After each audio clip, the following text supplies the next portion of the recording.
Je m'appelle Mamadou Karambiri, je suis né dans un pays africain appelé Burkina Faso, ex-Haute-Volta.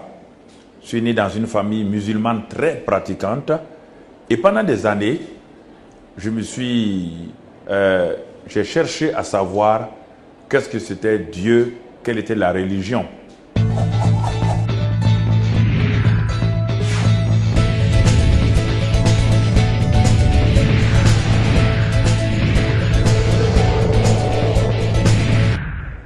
Et dans mon enfance, cette recherche m'a conduit simplement à fréquenter les églises catholiques de mon village. C'est là où j'ai appris pendant les messes de minuit, mais en cachette, sans que mes parents ne sachent, parce que mes parents étaient de très bons musulmans. Mon cœur d'enfant soupirait après la réalité de Dieu. Comme peut-être vous qui êtes en contact avec nous, vos cœurs aussi soupirent après cette réalité. Malgré une bonne religion que j'avais, malgré les pratiques religieuses, j'avais une faim, une soif de la réalité. C'est ainsi qu'au fur et à mesure, quand je grandissais, je suis allé au lycée de mon pays, le lycée. Et là, j'ai fait mes études avec un succès. J'étais aussi engagé dans l'équipe de handball et de basketball. Et je faisais la musique. J'ai eu mon baccalauréat. Et après le baccalauréat, je me suis engagé, je suis allé à l'université. Et la belle vie a commencé à prendre le pas sur la pensée religieuse, la pensée spirituelle.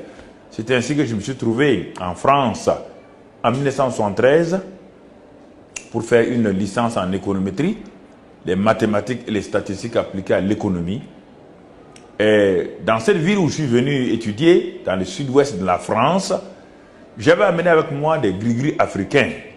Vous savez, en bon africain, j'avais mes gris-gris.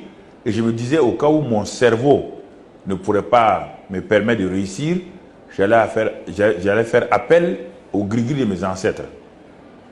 Et ce mois de juin 1973 à Toulouse, pour les examens de fin d'année de licence, je suis entré dans la salle d'examen. Après avoir reçu les feuilles, donc les sujets d'économétrie, j'ai lu les sujets qui étaient abordables à mon point de vue. Et à un moment donné, je ne sais pas pourquoi, je le comprends maintenant, j'ai défié Dieu sans aucune raison. Et j'ai dit, même si Dieu n'était pas content, moi j'allais traiter ce sujet et la semaine prochaine, je serai licencié S-économétrie. Croyez-moi, dès que j'ai dit ces paroles qui aujourd'hui sont offensantes pour Dieu, brusquement, une confusion mentale s'est imposée à moi. Et pendant 4 heures de temps, je n'ai pas compris ce qui m'arrivait. Et j'ai échoué lamentablement à ma session de juin 1973, à ma licence. Et les professeurs, les assistants me disaient, Mamadou, toi qui es un des meilleurs étudiants en économétrie, comment as-tu fait pour avoir 0,5 sur 20? Je ne comprenais rien. Je suis entré dans ma chambre d'étudiant et j'ai passé mon temps à pleurer. J'ai pleuré de toute mon âme. J'ai pleuré, j'étais humilié, j'étais bafoué dans ma personnalité, dans mon orgueil. Mais dans cette même période, des jeunes m'ont invité pour aller, des jeunes de l'Alliance biblique, le groupe biblique universitaire du Mouesse. Ils m'ont invité plusieurs fois à l'église. J'avais refusé en leur disant que moi je suis musulman et que jamais je ne serai un chrétien.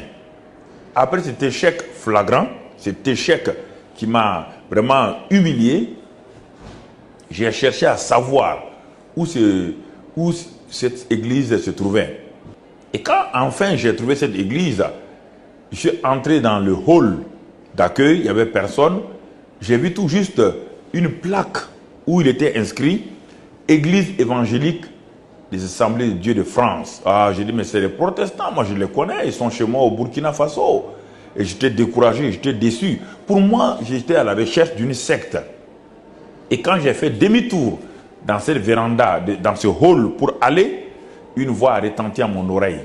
Et cette oreille, c'est dans mon cœur et dans mon oreille, cette voix dit, si tu pars, c'est la dernière fois pour toi. Alors je me suis retourné, j'ai regardé avec peur, tremblement.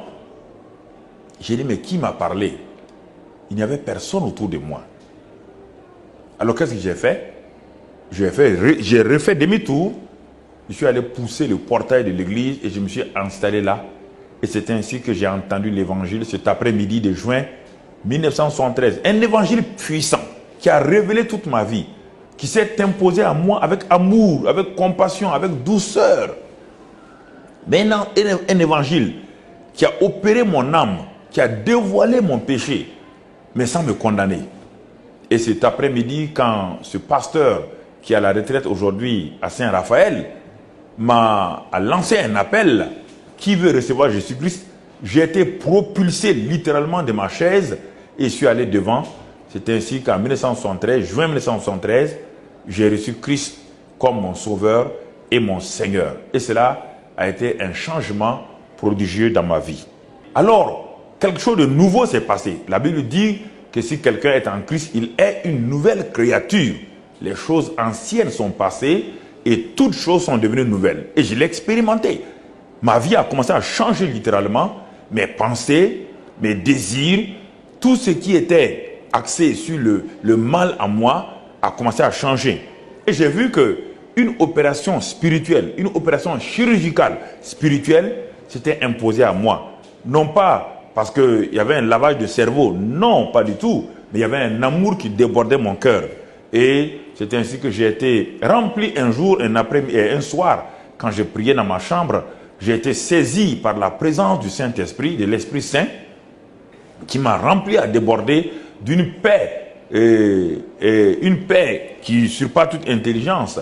Et à partir de ce moment-là, ma vie a littéralement été boostée. Comme disent les jeunes, ma vie a été totalement changée.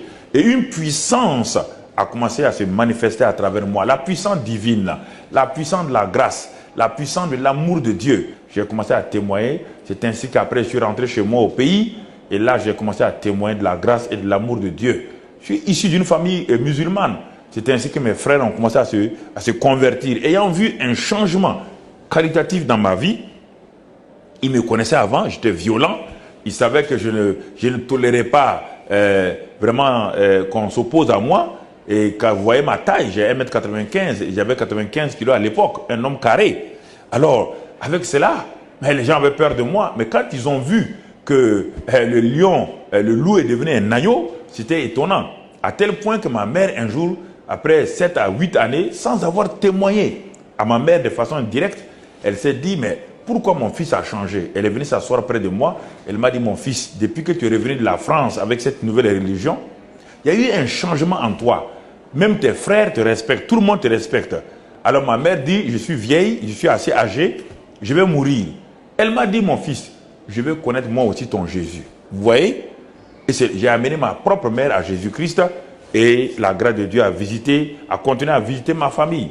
Et je me suis marié et la grâce de Dieu a commencé à se manifester dans ma famille avec mon épouse et nos enfants. Aujourd'hui, je vais de pays en pays pour annoncer la bonne nouvelle. Et vous qui êtes en contact avec nous maintenant, cette bonne nouvelle est pour vous aussi. Le Seigneur vous aime. La grâce de Dieu est pour vous. Elle n'est pas pour une catégorie d'hommes. Elle est pour vous. Et si vous l'acceptez aujourd'hui, Christ Jésus, car il est mort pour vous. La Bible dit, Dieu a tant aimé le monde qu'il a donné son Fils unique, afin que quiconque croit en lui, il vous donne la vie éternelle. Il change votre vie. Je ne vous parle pas de changement de religion. Je vous parle d'un changement qualitatif de vie. Je vous parle de l'amour de Dieu. Je vous parle de la grâce de Dieu. Et cette grâce-là, maintenant même, là où vous êtes assis et vous regardez cette émission, alors la grâce de Dieu peut vous toucher. Si vous voulez vous prier avec moi,